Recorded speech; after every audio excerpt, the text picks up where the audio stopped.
Bonjour, bonjour, bonjour. Aujourd'hui, on va parler de 4 bandes dessinées queer, mes 4 BD queer préférées. Je voulais juste faire un focus sur ces 4 là parce que pour moi, elles sont essentielles. La première, c'est La pluie et la lumière forment l'arc-en-ciel. Alors, c'est pas facile à trouver parce que c'est une toute petite maison d'édition à Strasbourg qui fait ça. C'est Garance, l'autrice, qui nous raconte qu'elle a été bénévole pour SOS Homophobie et qu'elle a fait des interventions en milieu scolaire, en collège-lycée, du coup, pour parler de tout ça. Et c'est passionnant. Ça va vraiment raconter pas mal d'interventions avec les élèves, comment ça se déroule. D'un côté, on apprend beaucoup de choses sur les sujets, en fait, sur les sujets, voilà, l'homosexualité, la transidentité, le genre, l'homophobie, toutes ces choses-là. Mais si on est sensibilisé sur le sujet, c'est juste fascinant juste de voir les échanges avec les enfants et les élèves, parce que parfois ça va plus loin juste que le cadre de l'intervention de SOS Homophobie. Ça va parler racisme, ça va parler aussi harcèlement, ou c'est vraiment c'est passionnant. Ça s'adresse à vraiment tous les publics, qu'on soit néophyte sur la question ou vraiment bien renseigné. C'est vraiment juste du témoignage et c'est super. Moi j'ai sur ma table à la librairie toute l'année parce que c'est un peu mon coup de cœur ultime. Et voilà, trop bien. En deuxième, on a Reconnaissance. Reconnaissance, donc là c'est aux éditions Lapin par Laurier The Fox.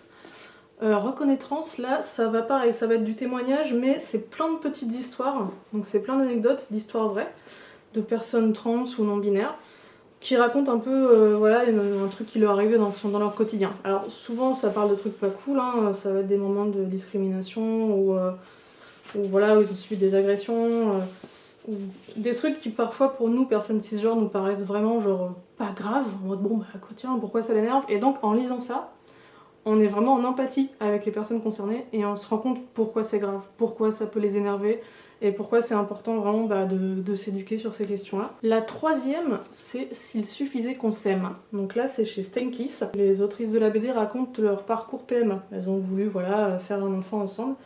Sauf que ça se déroule en plein dans la période mariage pour tous. Toute la BD va parler de cette période-là et de leur parcours du combattant. Hein. Franchement, pour avoir un enfant, c'est assez impressionnant tout ce qu'elles ont traversé, quoi. Et c'est vraiment super bien écrit, c'est super bien raconté. Alors parfois c'est un peu dur, hein. Moi ça m'a vraiment replongé dans cette période-là. Ça se passe entre 2013 et 2018. C'est vraiment la période où quand je sortais dans la rue, je pouvais voir des manifs de gens qui manifestaient pour pas que j'ai les mêmes droits qu'eux. Et c'était vraiment étrange parce que jusque-là je m'étais pas posé trop la question de faire partie de la société, d'être normale et tout. Et là du coup on voyait vraiment des choses très très violentes. Donc voilà, c'est pas facile à lire, mais c'est essentiel. Ça retrace vraiment une période pour moi qui est très importante dans l'avancée de nos droits. Et oui, il s'est passé vraiment beaucoup de choses. Voilà. Donc lisez-le, s'il suffisait qu'on s'aime. Très très très très bien. Le quatrième, alors je l'ai pas là parce que je l'ai commandé en anglais et qu'il n'est pas encore arrivé, c'est Genre Queer de Maya Kobabe. C'est une autobiographie d'une personne non binaire en fait, qui va raconter toute son enfance, son adolescence et jusqu'à l'âge adulte et tous les questionnements qui ont pu se poser sur le genre, sur la discrimination, sur voilà, tout ce qui lui arrivait à la puberté. Et passionnant, passionnant. Il n'y a pas énormément de BD encore sortis sur la non-binarité. Il y a Genderflu qui est aussi très très bien. Mais vraiment, celle-là, c'est vraiment une ref. D'ailleurs, je suis contente parce qu'il y a un peu de pub pour elle, parce qu'elle est dans la dernière saison de Heartstopper. Elle apparaît. Et c'est aussi le livre le plus censuré aux États-Unis, je crois. Enfin voilà, c'est vraiment essentiel. Donc ça, c'est mes 4 BD préf. Mais il y en a beaucoup d'autres. Je suis Sophia, qui raconte en fait une babysitter qui gardait quand elle était jeune 2 enfants. Et plus tard, une fois adulte, elle les recroise et elle se rend compte que il y a un des 2 enfants qui a transitionné. Et en rentrant en France, elle en parle un peu à ses potes et elle voit qu'il y a pas mal de remarques un peu transphobes. Alors elles sont pas dramatiques, mais quand même elle, ça interpelle. Elle a des gens qui lui disent ah du coup c'est devenu une fille, ah bah super et tout. Enfin par exemple. Et elle dit bah non, ça a toujours été une fille en fait, c'est juste qu'elle a transitionné. Et du coup elle se dit mais il faut que je fasse un truc, il faut que je fasse une BD, quelque chose pour que justement que les gens apprennent un petit peu plus qu'est-ce que c'est la transidentité quoi, et arrête du coup de faire des bourdes comme ça. Et donc elle y retourne et elle dit à Sophia écoute si ça te dit je veux bien faire une BD sur toi et sur tout ton parcours. Et donc toute la BD raconte la transition de Sophia. Ça va vraiment balayer aussi tout le côté médical, parce que du coup elle a aussi fait des opérations. Donc on apprend plein de trucs. C'est vraiment essentiel aujourd'hui d'avoir des BD qui parlent voilà, de transidentité, de personnes queer, de personnes non binaires, parce que c'est des sujets qui sont pas forcément vraiment bien traités par les médias, par l'éducation, par la société, et donc les gens n'ont pas forcément l'habitude, et du coup des fois peuvent avoir des remarques homophobes ou transphobes, mais sans s'en rendre compte. Donc voilà, très important les BD queer. Qu'est-ce qu'il y a d'autre comme BD intéressante? Là récemment, moi j'ai lu G.I. Gay. Celle-ci là. Alors il y a deux temporalités, hein. On est aujourd'hui, dans les années 2010-2011, un vieux monsieur à la retraite qui a fait l'armée. Et donc en fait, il raconte que quand il a fait l'armée, il a été embauché à la base pour faire passer des tests aux soldats pour vérifier qu'ils n'étaient pas homosexuels. Parce que les gays n'avaient pas le droit de rentrer dans l'armée. Et donc il raconte que il faisait passer des tests comme ça, et on se rend compte à quel point c'était ridicule. À quel point il y a des gens qui voulaient juste servir leur pays, ils pouvaient pas faire l'armée à cause du fait qu'ils étaient gays, et d'autres au contraire qui voulaient pas faire l'armée, et qui du coup s'arrangeaient l'interview pour dire non mais oui, peut-être que je suis un averti. Et en plus, au passage, lui, il va un peu craquer sur un des soldats et pareil, se remettre en question. Alors c'est sur un sujet bien précis, hein, c'est le fait que les personnes gays, alors les trans, j'en parle même pas, ne pouvaient pas être dans l'armée aux États-Unis jusqu'à encore récemment, du coup. Hein, c'est hyper récent, en fait. Celle-là, je sais pas trop quoi en penser. Donc j'aimerais, s'il y a des personnes concernées qui regardent cette vidéo et qui l'ont lu, j'aimerais avoir leur avis. Emilia, ça parle de la détransition. C'est du coup le fait de transitionner. Et finalement de se dire en fait non, c'était une erreur, je suis pas dans ce genre-là, je suis dans l'autre, et donc j'annule ma transition, quoi. Donc on suit une jeune fille du coup qui transitionne, et en fait qui à un moment se dit mais non en fait je suis pas un homme, je suis une femme en fait, qu'est-ce que j'ai fait? Et donc il va retourner en arrière, et vraiment voilà. C'est intéressant, et en même temps je trouve que c'est vraiment, ça raconte un peu genre sa vie, mais ça creuse pas le sujet, ça fait vraiment que l'effleurer. Et je me posais aussi la question de mettre en avant ce genre de BD dans une époque où la transphobie elle est high level. Est-ce que c'est une bonne idée? Parce que c'est important d'en parler, hein, la détransition évidemment. Faut pas que ce soit stigmatisé ou quoi, mais je sais pas quoi en penser. Ça serait vous spoiler un peu, mais la raison pour laquelle elle se dit mais en fait j'ai transitionné pour les mauvaises raisons, c'est vraiment le reflet de nos sociétés patriarcales à fond, quoi. Dites-moi ce que vous en pensez. Coming In, trop bien Coming In. Coming In, donc c'est Carole Morel au dessin, une Nantaise, j'adore ce qu'elle fait en dessin. Là, ça raconte l'histoire de Elodie Fonte, qui en fait, pendant toute son ado et début d'adulte, elle a beaucoup de relations hétéro, elle se pose pas trop de questions, et tous ses potes lui disent mais arrête, t'es lesbienne. T'es lesbienne ou t'es bi, mais arrête, t'es pas hétéro, quoi. Et en fait, elle raconte que c'est dur d'avoir ce regard extérieur de tous ses potes, de vraiment tout son entourage, qui la pousse là-dessus, alors qu'elle-même, elle est même pas sûre, en fait. Et donc, c'est pas le coming out, c'est plutôt le coming in, littéralement. C'est genre comment on vient à soi-même se dire, en fait, peut-être que je suis pas si hétéro que ça, quoi. Ça, c'est tout doux à lire. Alors, perso, la fin m'a un peu traumatisée, mais c'est normal, c'est parce que j'avais des vieux démons personnels à gérer. Merci Elodie. Alors, une autre BD sur la transidentité qui est super, mais, on verra pourquoi mais, c'est Transition. C'est l'histoire d'une mère, un jour son enfant vient la voir et lui dit écoute maman, je suis pas une fille, je suis un garçon. J'ai attendu pas mal d'années pour te le dire parce que voilà, je préférais être sûre, mais voilà, je vais transitionner, donc voilà. Et toute la BD va raconter le cheminement de la mère, en mode un peu journal intime, questionnement et tout, sachant que la mère en question, elle est très ouverte, il y a pas de souci, elle accueille ça, mais en même temps elle se pose plein de questions. Enfin, c'est normal j'imagine. La BD est super, mais du coup, c'est plutôt à conseiller, je trouve, aux parents qu'aux personnes trans qui traversent ça, parce que la maman, elle passe quand même les 3 quarts de la BD à mégenrer son enfant, parce qu'elle arrive pas en fait, elle arrive pas. Elle continue de le genrer au féminin, elle utilise son dead name, enfin... Mais c'est intéressant, et donc transition au pluriel, parce que c'est non seulement la transition de son fils, mais c'est aussi sa transition à elle, de maman, de voir son gamin transitionner, quoi. Alors tout à l'heure je parlais de Genderflu, rapidement. Genderflu, donc c'est Tamos le Thermos, c'est une BD vraiment autobio sur sa vie de personne non binaire et comment elle a découvert sa non-binarité. Super, franchement lisez-le, c'est drôle, il y a plein de passages hyper drôles, j'adore son humour. Tamos a sorti il y a pas longtemps une nouvelle BD qui s'appelle Le Chevalier Imberbe. Mais là on est plutôt dans une espèce de fable un peu fantastique, un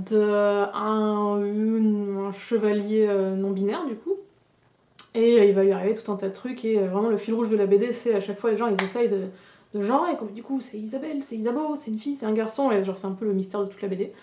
Bah le mystère c'est qu'il est non-binaire en fait, il y a les non-binaires donc tu veux faire quoi, tu pourras pas en fait le genre. Ça fait presque un peu penser à du Jacques Demy par moment, moi j'ai beaucoup aimé. Thermos, très bien ce qu'il fait. Une autre BD intéressante sur l'histoire justement LGBTQIA+, c'est Pink Story. Alors là ça va être vraiment exhaustif, ça va être un gros bouquin, un bon gros pavé, qui va vraiment essayer de retracer toute l'histoire du droit des personnes queer. C'est passionnant, c'est hyper bien documenté, c'est chronologique, en plus c'est bourré de références pour aller plus loin sur les questions, c'est un super ouvrage, très bien. Une autre BD intéressante, c'est Corps sonore de Jules Marot. Alors, la BD n'a pas encore été rééditée, donc c'est encore son dead name sur la couverture. J'espère qu'un jour ce sera réédité comme ils ont fait avec Le bleu est une couleur chaude. Jules Marot, oui, c'est l'auteur alors je l'ai pas présenté parce que c'est un peu un iconique et que tout le monde le connaît, hein. Mais très bien aussi, hein. Le bleu est une couleur chaude, histoire drama, goudou de ouf. Moi j'adore. C'est dans les années 2010, adapté au ciné, enfin... Voilà. Alors évidemment c'est drama, mais c'est bien. Et du coup, le même auteur, là, il a sorti, il y a pas mal de temps déjà, Corps sonore, où là ça va être vraiment des nouvelles, des histoires très courtes, sur plein de couples différents. C'est super, donc évidemment on a, oui... je sais même plus s'il y a un couple hétéro dans le lot. Peut-être pas, je ne sais pas. Mais du coup, ouais, c'est plein de modèles, voilà, plein de sexualités différentes, sur des petites histoires, c'est super. C'est pas son plus connu, mais très bien.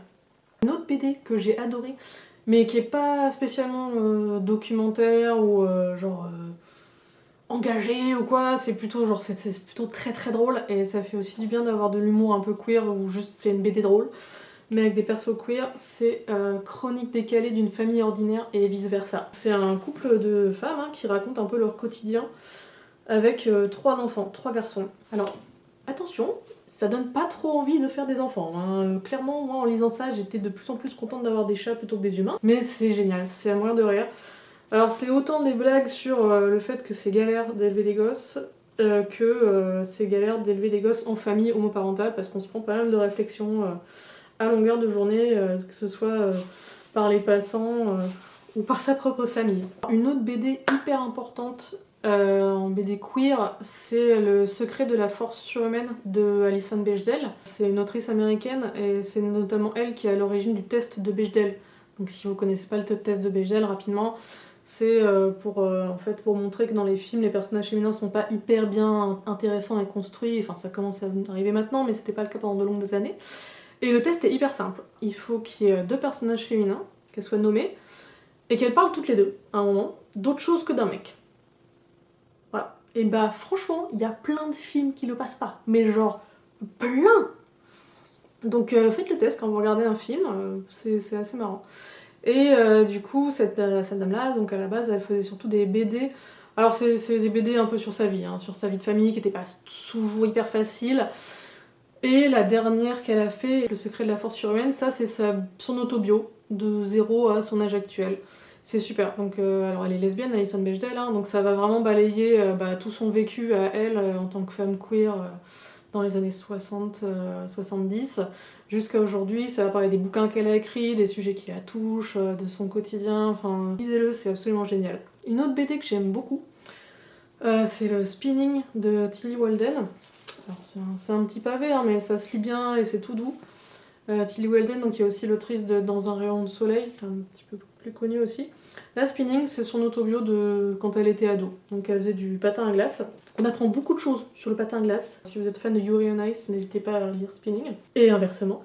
Et surtout, en fait, c'est elle la découverte de la romance, genre ses sentiments pour d'autres filles, alors que elle était pas prête, quoi. Et ses amitiés, ses histoires d'amour et tout, c'est génial. Ça pourrait presque, enfin si, ça peut carrément aussi passer en BD ado, moi je la conseille dès 13 ans, Spinning, sans problème. C'est super, c'est vraiment tout doux. Lisez Spinning, très bien. Voilà, bon, c'était tout pour mes BD. Alors, j'ai pas tout fait, il y en a beaucoup d'autres qui existent et qui sont très bien aussi, c'est juste que je peux pas parler de tout le monde dans cette vidéo-là. Si vous avez, vous, des conseils ou d'autres BD dont j'ai pas parlé mais qui vous semblent absolument indispensables, n'hésitez pas à me les mettre en commentaire. J'ai pas du tout parlé de BD jeunesse ou de BD ado, parce qu'il faudrait faire une autre vidéo tellement il y en a qui sont trop bien, j'adore ce qu'ils font en BDJ. Mais si ça vous dit, n'hésitez pas à me le dire aussi, parce que c'est un petit projet que j'aimerais faire aussi, faire une petite vidéo pour présenter les BD queer pour enfants et ados. Voilà, j'espère que ça vous a plu. Bisous.